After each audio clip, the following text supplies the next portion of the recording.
Welcome to the Base Path Podcast, brought to you by New England Baseball Journal. I'm your host, Dan Guttenplan. Today's guest is Roxbury Latin coach Dave Cataruzolo, and he will tell us, or Cataruzolo, excuse me, he will help us kind of lay out the ISL fall season. Now there have been some changes to what teams are allowed to do, so he'll kind of talk us through that, as well as go over his career. Dave, thanks so much for joining us. Thanks for having me, Dan. Appreciate it. Yeah, so I guess I will start with kind of the ISL. I talked to Coach Mack last week from BB&N, and he was saying there's some slight changes, I guess, to the fall schedule or what's allowable in the fall. What does that entail, or do you know anything about that? You know, I'm not so familiar with any changes to the fall. The fall for us, and I think it's probably pretty league-wide. It's sort of more of a time for players, boys, to take some time away from the game, maybe do something a little bit different, whether it's play another sport, whether it's, be in the weight room, kind of give your body a break. I mean, they're all coming off, most of them a long spring season into a extended summer season if they're really playing serious club baseball. So the fall, that's how we would use that time. And I think most coaches, at least within the ISL, sort of view it probably that way, sort of a recovery time. And, but in terms of, what we're doing, not too much right now. Yeah. And have there been any changes that are upcoming here in 2026 to the ISL schedule or anything like that? So about 2 years ago, prior to 2 years ago, the ISL made up of 16 teams. The league schedule was just that. You would play 15 league games, and the team with the best winning percentage after all those games were played was deemed the champion. There's been some great work by our athletic directors and heads of schools to come up with a tournament now, a postseason tournament. So we have 2 postseason tournaments, the top 8 teams and the bottom 8 teams. We're 2 years into that program, and I think it's been met with just a great deal of appreciation and support. I know our players enjoy it. I know our coaches enjoy it. It's not a finished product necessarily. There's certainly things that we can maybe tweak, but overall, that's been a great piece. So now the way it's designed is we play an 11-game league schedule, each team, and at the end of those 11 games, the top 8 teams and the bottom 8 teams will both play a separate tournament. And every 2 years, they'll switch the schedule. So we are through the first 2 years of the initial tournament format. And so now we'll have a chance to play everybody over the course of a 4-year period. And that's what it's designed to do. And I think, again, it's been a great addition and probably long overdue. Yeah, no, it was exciting. I've been to the championship game the last couple of years. I guess it was St. Sebastian's in 2024, and last year was Lawrence Academy with the really strong pitching. You guys went into that as the number 1 seed. How did it kind of play out for you over the course of the year? I know you kind of got hit with some injuries towards the end of the year. How did the season, as you reflect on it now, play out? It was a great year. We had a great group of seniors. We had a deep pitching staff. Like most teams, we went through a little adversity with the injury bug late, but I think it really also speaks to the parity within our league. There are some really strong teams across the 16 schools, some great pitching, and just nothing's a given. I think it wasn't just us, Dan, but if I'm not mistaken, I believe the top 4 seeds lost in the first round of the that top tournament last year, which is, again, it just speaks to the depth of talent that is in the ISL. But a great year overall, something I'm very proud of. We'll have a different makeup this year, but a lot of the pitching is back. And, if we can hit it at the right time and our pitching is what it is, I think we'll be in a good position. Yeah, so last year you had Braden Place was kind of your ace. How will the team be? And he'll be back this year. How will the team you said the makeup will be different. How so? We'll be very young. We graduated 8 seniors, all starters, but where we bring back some experience is on the mound, led by my 2 captains, Braden Place, who has been with us for 4 years. He is committed to Tulane. He really came on the scene last year. He got bit a little bit with some late season tendonitis, but he was a big part of our success. And then James Gibbons, who's our other co-captain, has been with us since the 8th grade. He is just a great leader, great pitcher. And then we have some depth there with Ben Samuels, who's a junior, and Patrick Long, both established members. They ate a lot of innings for us last year. So on the mound, I think we do have some depth. It'll just be a new group of sort of a youth movement in the field, a lot of new faces, but I think they're ready to take on that role, and we'll see what emerges. Yeah, I wanted to go back to just a question about the fall season, because I know there are some prep schools that even play games in the fall. Like I think Winchendon does, what's the one? Bridgeton Academy has like a complete fall season. And then even some of like I think Phillips Andover and some of the schools in that conference at least train together in the fall. What's allowable in the ISL? Like, are you allowed to have organized team functions at all? Yeah, I mean, not to my knowledge. I know that there are some rules that allow for some individual work with a certain number of players. But to be honest with you, Dan, and I can't speak for every ISL coach, but that's just something that we don't really utilize. One of the philosophical things we believe in here, at least at Roxbury Latin and probably some other ISL schools and prep schools in general, is that sort of generalist philosophy. We're wanting boys to engage in various ways within the school community. That can be in different sports. It can be in, theater, arts, whatever. And so I think, again, from my perspective, that's what we want our boys, at least our players, doing most of the fall. Yeah. And you coach hockey in the winter, and there's a lot of crossover too of guys who are playing both of those sports. How is that? Obviously baseball is kind of more strategic and kind of like a cerebral, way to approach a game as a coach. Hockey, I mean, there are line changes and things that you have to do, but how are those two different? What different areas do you kind of focus on in each of those sports? It's a great question, Dan. They're very different, and you hit the nail on the head. Baseball is much more cerebral, much more game focused, where every pitch is a situation. And as coaches, you need to be prepared for that. You need to be thinking ahead. What are we going to call on this pitch? Who's next in line if this pitcher, can only go 2 innings instead of 4. So there's a lot more thought in game. I think updates, changes, adaptations that happen as you coach baseball. Hockey, much more physical, intense, demanding sport in game. But once that puck is dropped, a lot of the coaching has already been done. So I would say one of the biggest differences is, the in-game coaching that happens with baseball. Most of the coaching that happens in hockey happens throughout the course of the week in practice and preparation. Yeah, once that puck drops, I can yell and scream all I want, but that game's going to happen. Right. Yeah. And you played both. You went to BB&N for prep school, and then you went on and played both at Bowdoin, didn't you? I did. Yes. Was that difficult to manage that schedule in college when you're playing two sports like that? Yes, I think it was much more common back in the day, if I'm to be quite honest. I think it's something that there was much more ability to do. There was more support of that, to be able to do that. These days, it's really hard to manage 2 at that level. I can look back to my time at BB&N, where I had great coaches, great mentors, Jack Eder, Jim Vershbow, even Rick Forrester, who's a longtime coach at BB&N and Thayer. Just, having great mentors in baseball and coaching, they really caused me to love the game and want to try to not just to play, but coach even after college. And I had some great college coaches as well, with Terry Mahar in hockey and Harvey Shapiro in baseball, longtime, Falmouth Commodores, Bourne Braves guy in the Cape, college baseball coach.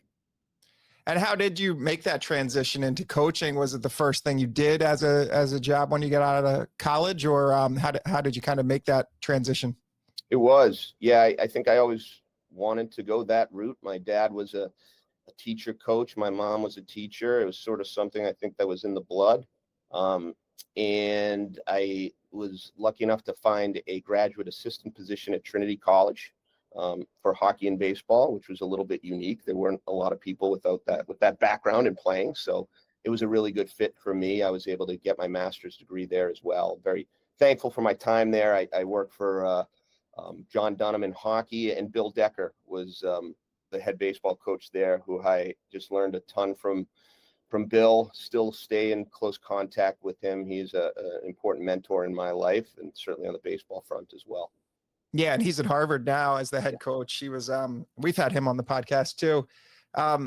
And now so how many years did you stay at Trinity before you moved back so you were at Trinity, and then you were a director of hockey operations at Harvard as well, I would assume. Was that under Teddy Donato, or was he not there yet? No, I was with Teddy. So I worked with both the men's and the women's hockey programs at Harvard, sort of overseeing both programs administratively. Work with the Harvard Varsity Club in their fundraising efforts, and work with alumni, which was what I think helped transition me to Roxbury Latin, where that's what I do here for, my big gig. I'm director of alumni affairs, and I work in development here, and then I coach both varsity hockey and varsity baseball. So kind of like our students, Dan, we wear a lot of hats here, and I think that's something that I really enjoy about these types of schools, is they allow for that and they support that. And, it makes it more enjoyable, I think, being here with many different things going on. Yeah. What made you want to get back in the prep space after you had done it at the college level? I felt like I missed the coaching. I can tell you my time at Harvard was wonderful. I met some great people there, but it's a big place. It was really hard to make those connections, and I missed the connections I had made through the coaching. And these are formative years, these high school years, and I feel being able to work with boys, especially ones at Roxbury Latin, who, athletics is important. They all have dreams and aspirations of even playing at the next level, but the connections we make and the values and the life lessons that they're able to learn through the athletic avenue, I treasure those. That's why I do this. It's great when we win, but to be honest with you, it's really those lessons and the teaching part of it that I really enjoy. Yeah, and then I wanted to talk to you about recruiting, both recruiting athletes to Roxbury Latin as well as getting them, off to colleges, if that's the goal, to play college baseball. First, to get them to come to Roxbury Latin, I always imagine that's a really difficult thing to do in the not just at Roxbury Latin. I'm talking about at any ISL school. Sure. Like you said, there's 16 of these schools in a pretty close proximity. They all are terrific, both athletically and academically. What is kind of what makes Roxbury Latin, I guess, different from some of those other 15 ISL schools? Yeah, I think we're all unique and special in our own ways. For us, we're a small all-boys school, day school, so we don't offer boarding. We really focus a lot on the teacher-coach model.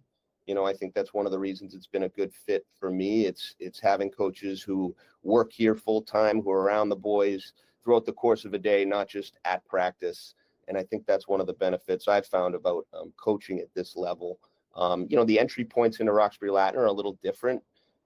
Typically, we're taking boys into 7th grade and maybe a few into ninth as well, but we're not really, bringing in that repeat 11th grader, repeat 10th grader to sort of fill out our rosters. So boys who come in here into the 7th grade, they're the ones that we're trying to develop, and we're looking forward to them ultimately being our varsity team. So, take a guy like James Gibbons or Braden Place, who both came in 7th grade, both playing football, hockey, and baseball, and baseball for both has been their track eventually. But, they came in with that on their resume, along with being very good students, driven academically, and boys who like school. And that part has been really fun to work with that. Yeah. And you were named the baseball coach in 2017. It seems like the recruiting changed pretty significantly, during the pandemic, 2020, a lot of red shirt years at the college level. Now the transfer portal is such a big story in college baseball, where the coaches are doing a lot of their recruiting for guys who have already played at the college level. How has recruiting changed, and has it made it more difficult for you? But, probably both for baseball and hockey, I would think. Yeah, our recruiting is a little different and somewhat unique because of the type of school we are, and the boys that we're attracting to apply to the school, at such a young age. It's really difficult to predict what some 6th grader or 7th grader is going to be in 5 years. But there are those common denominators we will use. Are they passionate about the sport that they play? Do they play multiple sports? do they like school? What are their, teachers saying about them? What are their club coaches saying about them? So rather than, for me at least, focusing so much on their skill set and watching video, it's more about learning about, who they are as people, their values as a family. And that's what will lead to ultimately, are they a good fit for Roxbury Latin? Mm-hmm. And then we kick it to admissions, and they do a great job sort of sifting through, trying to fill, classes that can focus on a lot of different programming, not just hockey, baseball, or athletics. Yeah. And then what about when they're looking at college? I saw you just had Ben Samuels. He committed to Duke. Like, what is that process like? How much communication do you have with the college recruiters? Are you kind of facilitating them coming out and checking, seeing these guys play games on campus, or recruiting visits to their schools? How does that all work? Yeah, it varies situation to situation. I mean, we rely a lot on, relationships with club coaches and club teams, because they're in the thick of it. They're with these boys throughout the course of the summer. There's a lot more showcases and tournaments that they're at with them. In terms of communication on our end, we certainly do our best. In the situation with Ben, actually one of my assistant coaches once played for the now new Duke coach. So there was a great relationship that they had in communication to learn about Ben. And I give them a lot of credit, because they did their due diligence. They called, they talked, they learned about Ben before they, ultimately made the decision that it would be a good fit on both ends.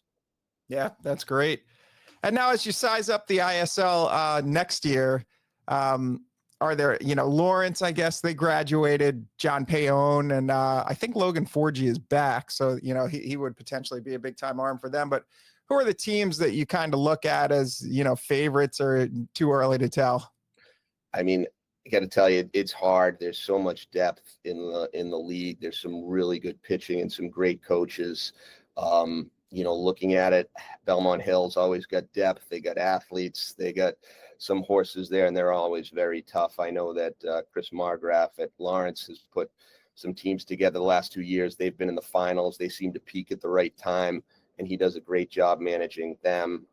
Look out for, BB&N, Craig McLaughlin, again, just a really good coach. We played them late in the season last year, and it was a non-league game, but man, they beat us. They beat us pretty good. So I think they could be a little bit of a sleeper there. And again, I mean, I could go down the list here, Dan, because there's a lot of depth there. Milton Academy, St. Seb's has put together some great years over there with Matt Duffy and his squad. So it's a great league. I think that's what makes it so special, is that every team is good, and there isn't really a night off. You just can't afford to take a night off, because everybody's got pitching, everyone's got depth, and it makes it a lot of fun to be a part of. Yeah. You mentioned your parents earlier, that as both being educators, and kind of provided the inspiration for you to kind of go on your career path. One thing I was reading through one of our stories that we had written, I didn't realize they were both legally blind. What was that like, growing up in a house with parents who were legally blind? It was unique. I used to think it was, I guess, normal, but it was definitely unique. My parents, wonderful people. My dad worked over 50 years before passing away at Perkins School for the Blind. That's where he met my mom. We lived on campus there growing up. So that was something that was always in my DNA, I think. Yeah. But they were wonderful people. They loved sports. They were very supportive. It was challenging sometimes, not having the luxury of a car, just getting places and getting to games. I don't think I really appreciated it until I was a lot older, how difficult that was for them, when their son needed a ride to a game or get to something, and how they needed to ask for that, and asking for a lot of favors to make sure your kids had opportunities. Mm-hmm. And what attributes do you bring to coaching, would you say, like, that you kind of picked up from your parents along the way? That's a really good question. And my dad, like so many, coaches out there, people out there, is my role model, my hero. He had I had to go clean out his office after he'd passed away, and there was a sign, and I took it, and I always look at it, Dan, pretty much every day, not to get too deep on you, but it was from Maya Angelou, and it sat in the back of his office, and it said, people will forget what you said, people will forget what you did, but people will never forget how you made them feel. And I sort of take that with me, and I try to take that approach with my coaching and just building relationships with our players. And, you know, again, as much as it's about competition and we all love to win and not lose, we all love to win, but really focusing on things like teaching them how to compete, you know, every day, teaching them how to recover and respond when adversity hits, which ultimately does all the time in athletics. And then just, you know, helping them become a team. I mean, those are things that I really care about. I try to keep those in line, you know, in any sport and with any team I work with and coach. And that's something I take from him. Are there things that you do, you know, whether it's, you know, even stuff off the field or at practice to kind of establish that team unity? Is there anything that you found helps bring a team closer together and kind of develop that camaraderie? Yeah, I think there's a lot of things that do that become really important. I've recognized the importance of just simple bus rides and locker room time together. We've, you know, for better or worse, we've taken the phones away in the locker room. They're not allowed to have those. We want them to communicate with each other. You know, it's a subtle thing, but I think it's really important. You know, team building, it happens off the ice and away from the field a lot. And so anything we can do as a group, I think those are all helpful. You know, specifics, geez, I think of bus rides, I think of locker room time, I think of, you know, time in the weight room together without a coach there. Those are times that I think can be really beneficial to building a team. Yeah, I like that idea of taking the phones away. My kids are at an age now where they're, you know, they're in middle school. So the kids are getting lost on their phones. They're kind of figuring out how to, you know, use them when they need them, but not let them take over their lives. And their school this year came out with a policy where they have to kind of store their phones in a little bag for the entire day. And they sent us all the parents' emails as supporting, you know, hey, we did this research and we're finding that kids aren't as distracted if we take away the phones, and they're, you know, forming closer relationships. And I read through it and I was like, hey, I'm all for it. I don't want them on their phones at school. I think most parents feel that way. I'm not sure that the students feel that way, but most parents agree. Yeah. And coaches, I'd say too. Yep. Well, Dave, do you have a few minutes to hang in there for our 3 Up, 3 Down segment? Bring it on. I'm ready. Nice. I'm going to turn this over to our producer, David Yaz. 3 Up, 3 Down.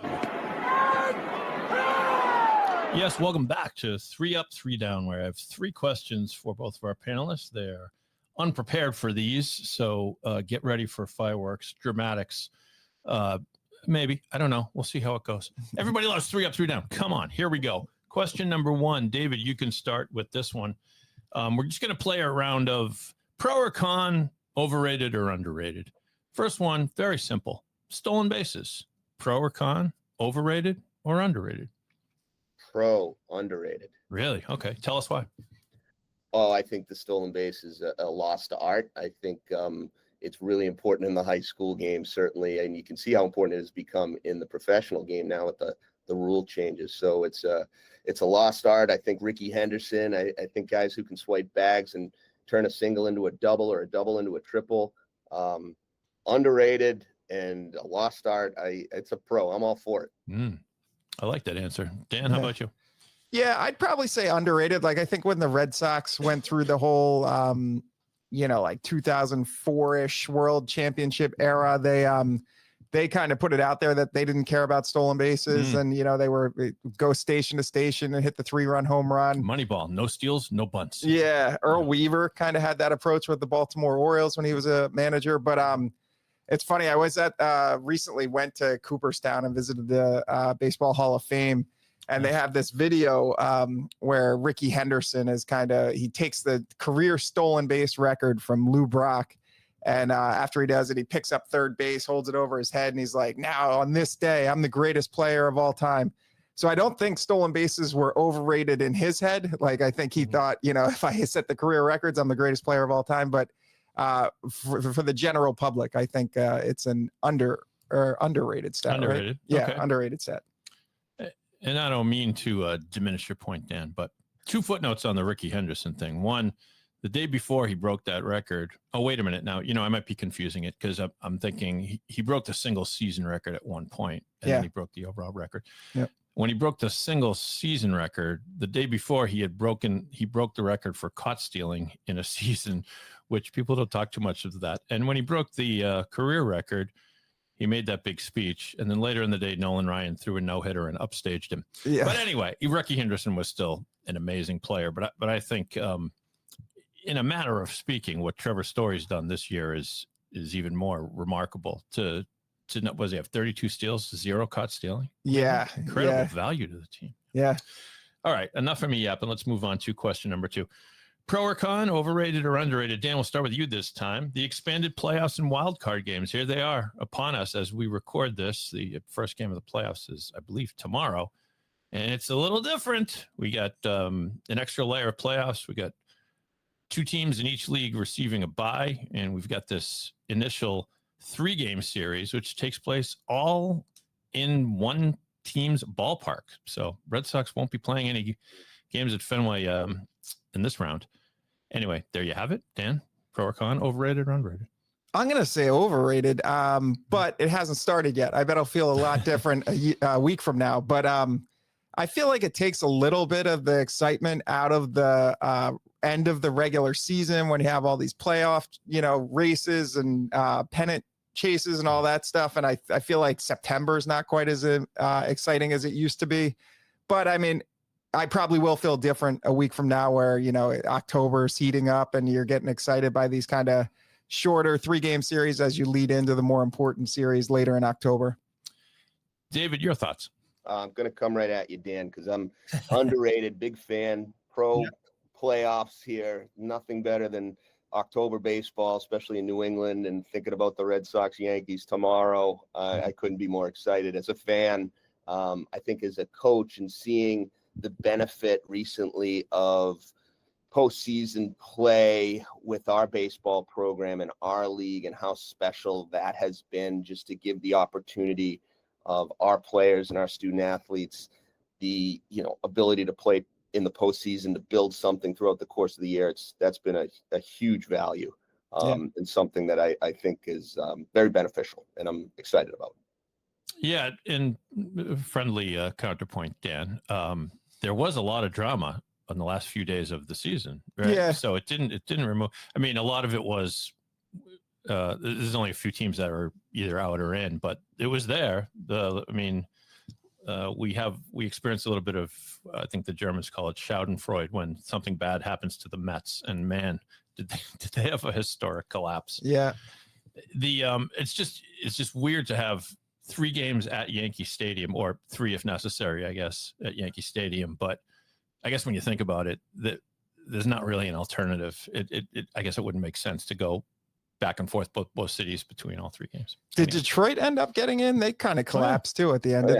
Yeah, they backed in, but okay. they got in. Well, it was funny. I don't know if this has ever happened before, but on the same weekend at Fenway Park, the Red Sox clinched, and then their opponent, Detroit, clinched the next day. But being the Red Sox, everybody's happy. Yeah. All right. Final question for the 3 up, 3 down. And David, we'll start with you. How about no hitters? No hitters, any level, any kind of detail you want to put on this, but in general, no hitters, pro or con, overrated or underrated, David? Geez, that's a tough one. I mean, I don't know if I've seen one in quite a while. I'd say maybe overrated these days, just because, the ability to, I guess if you're talking multiple pitchers and their ability to throw a no-hitter together, pitch counts have limited maybe the amount of no-hitters that are happening these days. But man, if you could throw one, that's pretty impressive, I guess. Tough question. Yeah. To your point, I'm just reading something as of, this might've been at the beginning of this season. Major League Baseball has had 21 combined no hitters. That's a lot. Yeah. I don't have the numbers in front of me. I imagine most of them in the last decade, because maybe all of them in the last decade. Yeah. Because of the pitch count. And I don't know if players delight as much in throwing a combined no-hitter as they do their own no-hitter. Dan, your thoughts?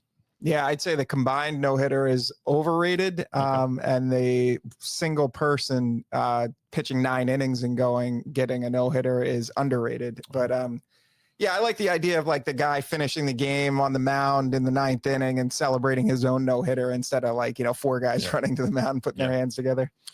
It is one of the cool things about baseball. I don't know if there's an equivalent in other sports. You could be a last place team in mid-September, but if your guy starts throwing a no-hitter, all of a sudden everyone perks up at the ballpark, right? And watching at home, it's like, oh, do you think he's going to do it? Yep. Anyway, well, you both did terrific, and 3 up, 3 down. And back to you, Dan, to wrap things up.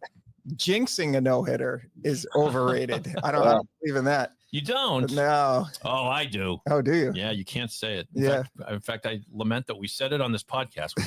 We probably jinxed somebody's no-hitter somewhere. Yeah, that's it. All right. Thanks to Dave Cataruzolo for joining us on the Base Path podcast. Subscribe to the podcast on your preferred platform. You can watch all of our podcasts on YouTube. Thanks to our producer, David Yaz. The Base Path podcast is a Siemens Media production.